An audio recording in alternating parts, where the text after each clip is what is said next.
Cheers, and welcome to Americans Learn. My name is Lauren, and today I'm looking at not just bikes, I'm looking at the lively and livable neighborhoods that are illegal in most of North America.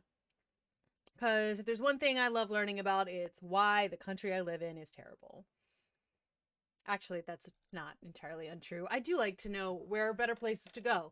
Uh, and again, well, I really do love my city. Chicago, I feel like bucks the trend of a lot of places in North America. I mean, like it's a walkable city. There's a lot of stuff to do. All the neighborhoods are slightly different, but like you can get to all of them with a fair amount of ease. It's hard to get from like the north side to the west side. The trains aren't great there. It takes a little bit of time. But like you can do a lot of stuff if you get to Wicker Park or something. Like there's so much to do. Which is great. And then but then it's like not crazy expensive. Like it can get a little pricey, but it's not as expensive as like New York or LA. It's like on par with places in like Baltimore, you know? So it's not that bad. But I'm curious to see how my misconceptions, like I'm just curious to see what my misconceptions are. Like how am I incorrect? Let's go.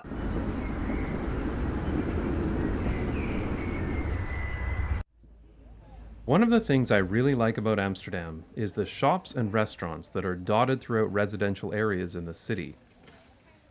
These patios and local shops provide a lot of interesting destinations that are always within a very short walk or bicycle ride.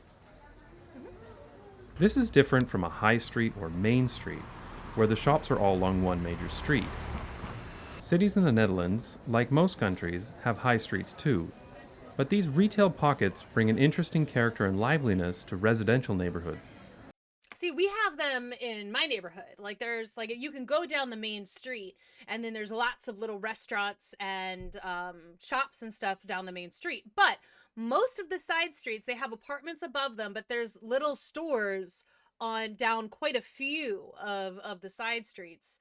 Like little bookstores and novelty goods and like things like that. So like and like I don't know. So we do actually have little stores and stuff like that dotted about near where I live. And are a more quiet and enjoyable environment to sit in or shop in than along a busy main street. In many ways, these pockets of retail and restaurants remind me of the alleyways of Taipei, which were my favorite part of the city, as they provided liveliness while also making what would otherwise be a dark alley into a location that was inviting and interesting. That is cool. I wish that we had those. Our alleys are horrifying. I mean, on one hand, an alleyway, it's an alleyway. It's good because it keeps the garbage off the main road. But on the other hand, keeps the garbage in the alleyways. They smell. So these pockets of shops and restaurants are in no way unique to the Netherlands. But what is interesting is that they are illegal to build in almost all of the US and Canada. North American cities follow an approach called Euclidean zoning. If you've ever played SimCity or City Skylines, this will be familiar to you. Euclidean zoning will come up in future videos because it's a big source of problems with North American city design, but I'm not going to go into too much detail of the history here. If you want to learn more, the exceptional urban planning channel City Beautiful has made some good quality videos about zoning in US cities. I'll put links below. But for our purposes now, here's the quick summary. During the Industrial Revolution, cities were pretty horrible places. Someone could literally open a steel mill in the middle of a residential neighborhood, and this led to horrible pollution and a terrible living environment. There's a lot of places around, like not necessarily around here, but like in this country that like there's still a lot of factories and mills and treatment plants and stuff that are right up against in residential areas. They tend to be poorer areas, and so people don't care that the people there are dying of cancer because the factories and the treatment plants are dumping all sorts of stuff in the water, and the water is bad, and like it's really rough. There's a lot of places in this country that are suffering for that purpose. So zoning was introduced to separate incompatible land uses. This was probably the single most significant contribution that urban planners made to public health in the history of the profession, and likely saved millions of lives, which is why almost every country has some kind of zoning ordinances. Unfortunately, some countries took this a step too far and decided that absolutely everything should be separated from absolutely everything else. Yeah, This makes means that sense. in most North American cities, if an area is zoned as residential, then literally nothing else can be built in that area. Here's a typical zoning map, in this case of my hometown of London in Canada. It is illegal to open a shop or restaurant anywhere within the yellow shaded area. Oh, wow. Now, admittedly, it is important to keep a residential area quiet and comfortable to live in, and that's not always compatible with other uses. In the Netherlands, there are sometimes issues with noise, crowds, garbage, and other problems related to living right next to or above a commercial property. I will say I work at a brunch place, and there was a lady who used to live above it who, at like, if we had the music on before 7:30, we opened at 7:30. So if we had the music on at like 7:20, she would start calling the restaurant to be like, "Your music's too loud. What are you doing?" And it's like, "Sorry. Like, we are a business. We've been here longer than you. You knew that we were here when you moved in." Because this particular place at the time had been there for like 17 years. So like it had been there for a long time, certainly before she moved in. So it's not like she didn't know that it was there and that it was one of the most popular areas to brunch. Like definitely in the neighborhood and also in the city. It's like a well known brunch place that it's like on quite a few top 10 lists.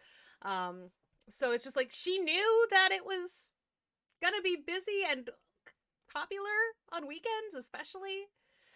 So it's just like she knew. Also, I will say like there's a ton of signs and like the bars and stuff, all up and down the street everywhere that I've ever gone. Because there's every single bar that like I know of has people who live above it.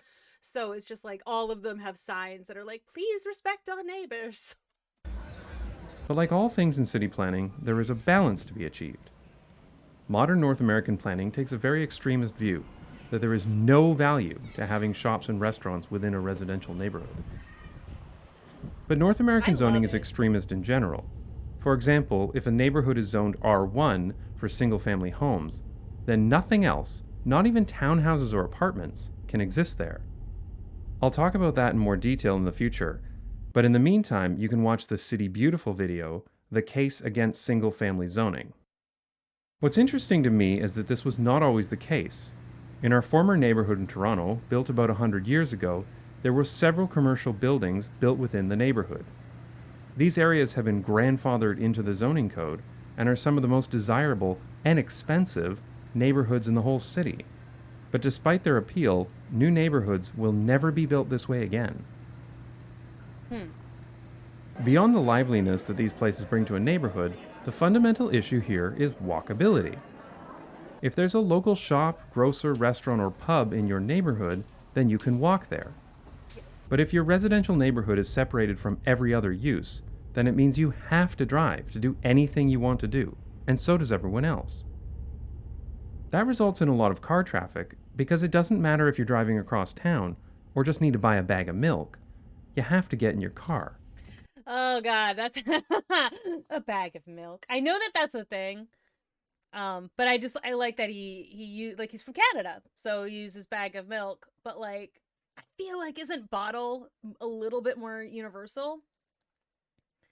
Like, I mean, we have jugs here, but like, I feel like in Europe there's a lot of those glass bottles, right? That you get the bottle of milk. Is bag more universal than bottle? And yes, where I'm from, we buy milk in bags and we like it that way. And then pour the milk. But once you You did a bad job of explaining why you pour it into a bag, why it's in a bag. You did a bad job of explaining why it's not in a bottle or a carton. Like, I mean, my grandparents used to get the bottles literally delivered. Um, like up until I was in my teens, they were still getting bottles of milk delivered, and they might have continued. I don't even know if it lasted longer than that. But like I mean, they grew up. They lived in a place where there was farmland, kind of pretty close. And like, but they would every week. The milkman literally would come and drop off the bottles of milk and take away the empty glass bottles. Like, I've witnessed this If you've gone happen. to the trouble of getting into your car, you're much less likely to drive to several small shops, The point being of meaning most that shush. The point of that little story being like, if the issue is sustainability or using less plastic or what have you, that doesn't necessarily hold up because there's always been other ways to keep it a little bit more sustainable. Plus, you got, jugs of, like, if you get a gallon jug of milk, and I think Americans drink more milk than most other places, but if you get a big old jug of milk, you can use that jug for other things. I've personally made bird feeders out of gallon jugs of milk. So it's like you can do other stuff with it. of getting into your car, you're much less likely to drive to several small shops, meaning most people skip local businesses and drive to the power center with a giant parking lot. Shops in walkable areas are more likely to be run by local entrepreneurs who contribute significantly to the local economy in a way that big box stores do not. And I will talk about that in a future video about the twisted economics of big box stores in North America. Ooh, that looks good. By I wanna watch comparison, a walkable neighborhood has enough people living within walking distance for small shops to stay in business, and parking lots are not required, making space available for patios, parkettes, and places for people to live. that. It is nice. Thankfully, there is a realization in many US and Canadian cities that Euclidean zoning has gone too far. You'll hear urban planners talk about mixed use development, which is what the rest of the world calls the way you build things. However, I find these developments are still highly localized, such as at a transit hub or along an arterial road. I rarely hear about bringing back low impact commercial spaces, like restaurants, cafes, and retail shops, into existing residential neighborhoods. And far too much of the area in North American cities is still zoned as exclusively R1 single family homes. In Toronto, for example, this is called the Yellow Belt, because despite downtown Toronto being one of the most urbanized areas in North America, it is still surrounded by a sea of yellow on zoning maps, where only single family homes can be built. Oh, wow. Oh, wait. Edo Bacoke. Edo Bacoke? Edo Be. Ito Bicoke. How do you say that? Like, I can say Scarborough. That's fine. But, like, is that how you say that? Is it Scarborough or Scarborough? Scarborough. I thought it was like, I was just thinking Scarborough Fair, but like Edo Bacoke.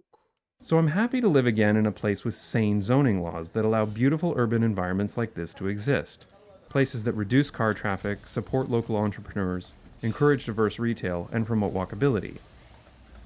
Because honestly, I have absolutely no interest in going back to live in a place like this. Yeah. Me neither.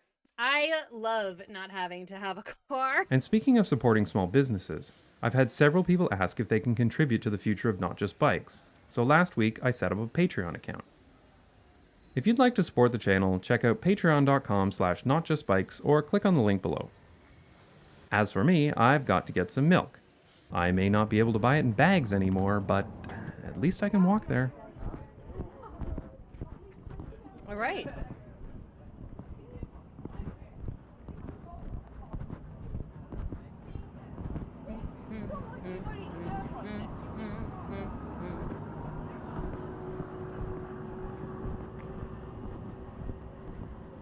It's nice.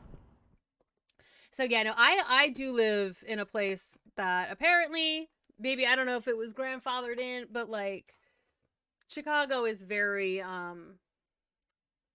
again, I've said this before, it's very walkable, and like my where I live, from my house, I can easily walk to the big grocery store, but it's like the smaller one is across the street.